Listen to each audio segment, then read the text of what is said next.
Dapat doon muna sa harap. Yan sa kilid. We are now at the St. Sebastian Cathedral.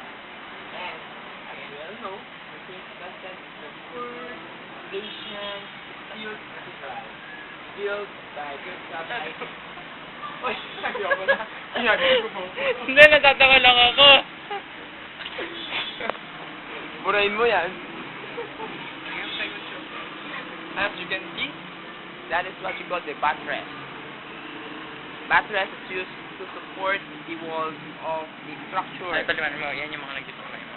English. This is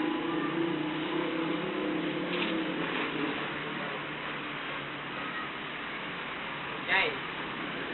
These are what you call horseshoe. Horseshoe art. Ano yan? Horseshoe, tama horseshoe. Corbel. Yung nakapatong. Yung nakaganon-ganon. Ayan, art. Corbel.